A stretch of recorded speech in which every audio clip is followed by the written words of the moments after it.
Love infinite channel में आप सभी का बहुत बहुत स्वागत है। आशा करती हूँ आप सब बहुत अच्छे होंगे। सवाल ले लेते हैं परीक्षिता का। नाम बहुत सुंदर है। परीक्षिता ने पूछा कि मैम मैंने भी ढेर सारे ग्रंथ पढ़ लिए हैं, ट्विन फ्लेम जर्नी तो नज़र ही नहीं आई, क्या है ये? जबकि वो खुद ट्विन फ्लेम जर्नी में है। लेकिन उनका रियूनियन अपने आप से हो चुका है। उनकी स्टोरी काफ़ी अच्छी है वैसे, लेकिन वो भी तड़पती रही हूँ अपने ट्विन फ्लेम के लिए। लेकिन बाद में पता चला वो मैरिड है और उनके साथ शादी नहीं हो सकती है और ये अनमैरिड है। और लेकिन ये अपने आप से बहुत खुश है, अपने आप से रीयूनाइटेड है। तो उन्होंने कहा कि क्या ये नया कॉन्सेप्ट है या सब मिथ्स है? असल में है क्या ये? क्या हम इसको माने? देखिए, जब रीयूनियन नहीं हो पाता है, शादी नहीं हो पाती, तो भी हम इंसान ऐसे ही सोचते हैं कि ये सब कुछ है भी या नहीं। लेकिन दिल में वो चीज़ रहती है कि डिवाइन फेमिनाइन यही सोचती हैं कि मस्कुलाइन की ही क्यों याद आ रही है, क्यों इतनी सिंक्रोनिसिटीज़, क्यों इतने बटरफ्लाइज़, क्यों इतने एंजल नंबर्स। तो देखिए, एंजल नंबर्स और बटरफ्लाइज़ दिखने का मतलब ये भी होता है कि आपके आसपास एंजल्स आपको सपोर्ट करने के लिए हैं और आपको हमेशा अग्रसर कर रहे हैं कि स्पिरिचुअली हाई हो जाओ, कुछ नया सोचो, एक इंसान के पीछे ना भागकर अब ईश्वर को ध्यान की ओर। जैसे जैसे श्री कृष्ण कहते हैं, मुझे ध्यान लो बस, तुम्हें सब कुछ मिल जाएगा। तो वही बात है, समय के अनुसार आपकी आत्मा की गति और ऊर्जा लगातार बदलती रहती है। भगवान कृष्ण की बातें हर युग में फिट होती हैं। आपकी आत्मा डिफरेंट अपॉर्चुनिटीज़ पाकर इन्हेंस होती रहती है, एक पॉजिटिव वे में चेंज होती रहती है। क्योंकि जितनी बार भी आप जन्म लेते हैं, आपकी वो जो सोल होती है वो वही रहती है। उस इसीलिए उसकी यादें और उसके इमोशंस आप लेकर नेक्स्ट बर्थ में होते हैं। जैसे कोई बिल्कुल ही डरपोक टाइप के होते हैं, कोई बहुत ही ब्रॉड माइंडेड होते हैं, कोई नैरो माइंडेड होते हैं और कोई बहुत ही बोल्ड एंड ब्यूटीफुल होते हैं कि अरे डरना किस बात का, बिंदास होते हैं बचपन से ही, चाहे उनके साथ कुछ भी हो रहा हो। तो ज़रूरी नहीं है कि कोई डरपोक टाइप का है तो उसके साथ ज़रूर कुछ गलत हुआ हो या चाइल्डहुड वुंड्स रहे हों, ऐसी बात नहीं है।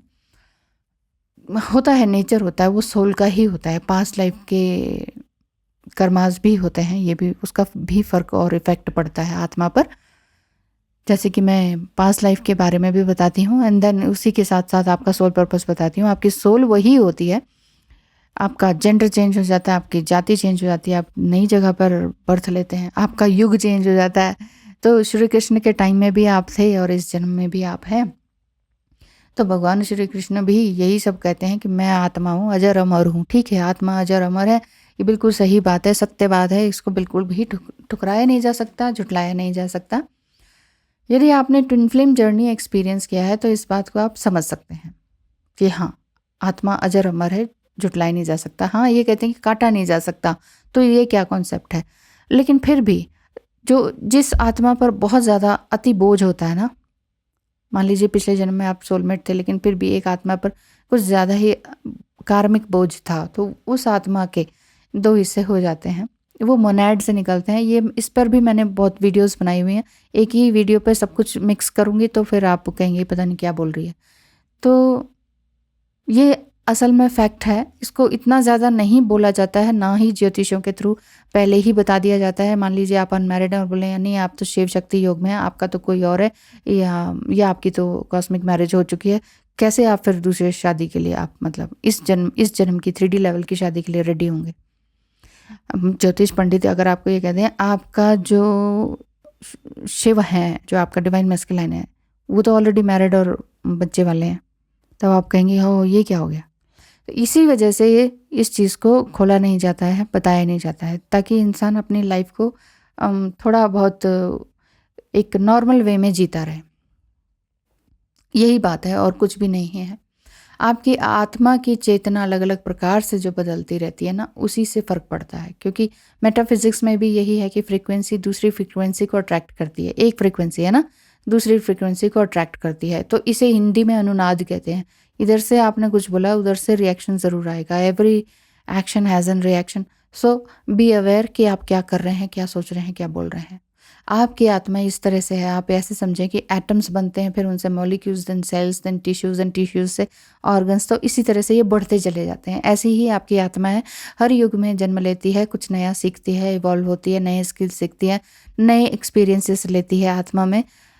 अच्छे और बुरे बोझ भी होता है और बहुत अच्छे एक्सपीरियंसेस भी होते हैं, तो वो सब कुछ लेके और हम मरते हैं तो नेक्स्ट बर्थ में वही चीज़ें जाती हैं। कहते नहीं है कि हम कुछ खाली हाथ आए खाली हाथ जाएंगे, लेकिन हाथ तो खाली नहीं आएगा, हम तो बॉडी तो जानी नहीं है, बट हाँ हमारे कर्मास जाते हैं, हमारे एक्सपीरियंसेस मरने के बाद हमारी आत्मा में रहते हैं, ये बात है।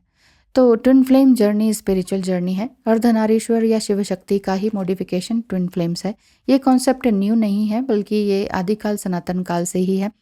कई लोग जो बिल्कुल ही सुनना समझना नहीं चाहते हैं, फिर वो ट्विन फ्लेम के चैनल पे क्यों आते हैं, ये बात तो समझ में नहीं आती, लेकिन आते हैं और कमेंट करते हैं कि अरे तुम लोगों को बेवकूफ़ बना रहे हो, मिथ्स है, ये है वो है।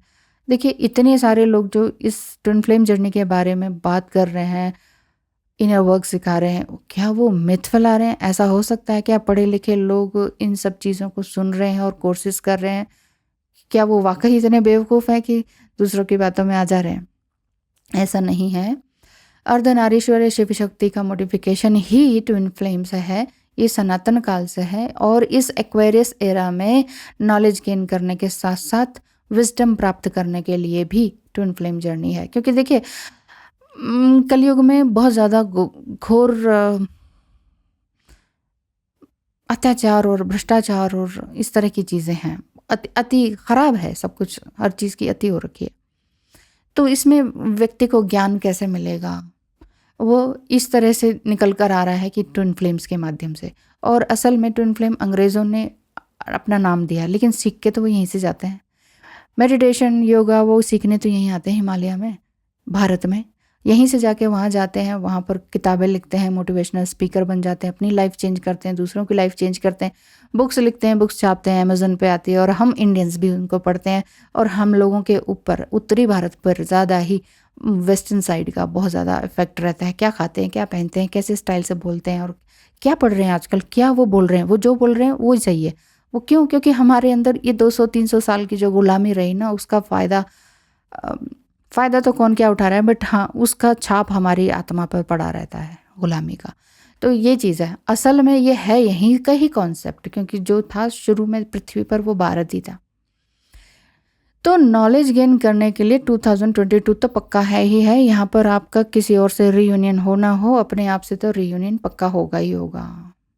नॉलेज आप बाहर से प्राप्त कर सकते हैं, परंतु विस्डम जो अंदरूनी ज्ञान है, ज्ञान पुंज है, वो आपकी जागृति से प्राप्त होती है। जागृति सोल अवेकनिंग का नाम है।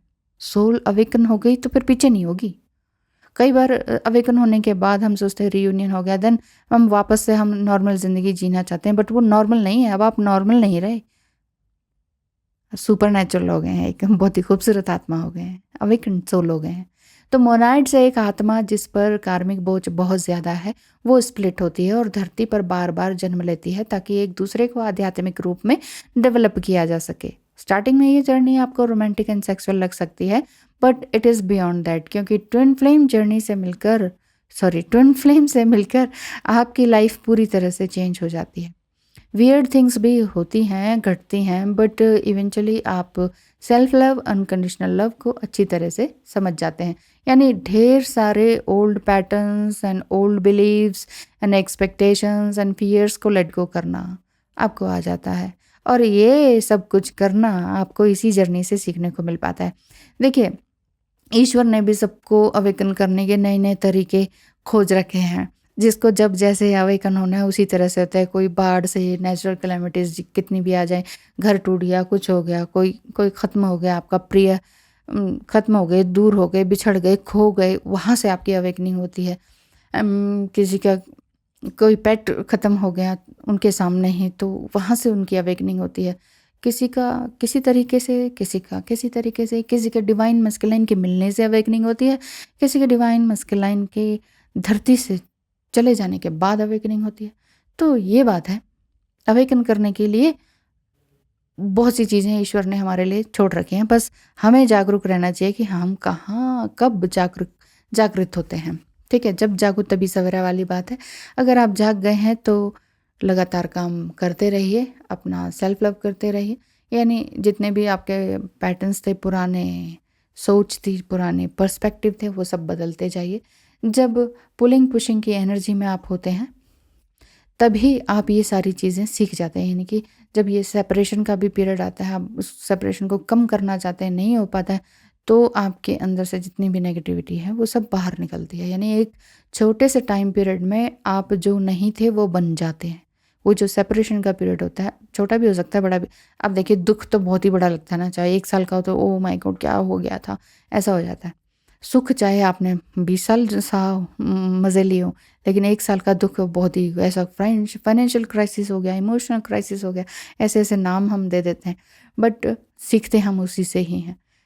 तो हमारी जो सोल है क्लैरिफाइड होने लग जाती है, हमारी बातें क्लैरिफाई होती हैं, हम डीप नॉलेज और डीप इनसाइट से न्यू लाइफ में एंटर करते जाते हैं। तो परीक्षिता का सवाल, बहुत-बहुत धन्यवाद है सवाल करने के लिए। वो यही था कि बेसिकली ये ट्विन फ्लेम जर्नी रियल होती है, कोई मिथ नहीं है, कोई झूठा आडंबर नहीं है। आपके ही अंदर है divine feminine and masculine energy, दोनों को बैलेंस करने की कोशिश करें। और कॉन्सेप्ट कहाँ से आया, क्यों आया, बहसबाजी, आर्ग्यूमेंट, इसको झूठ ठहराना, उसको झूठ ठहराना, इससे आपका आज का समय ख़राब होगा और कल का भी। आप पहुँचेंगे कहाँ? कहीं नहीं। इसीलिए अगर आप दिल से फ़ील करते हैं, सोल वाइज़ फ़ील करते हैं, तो ये जर्नी है। जो सिर्फ़ दिमाग से ही पढ़ना समझना चाहते हैं, तो किताबी ज्ञान तो सबके ही पास है आजकल।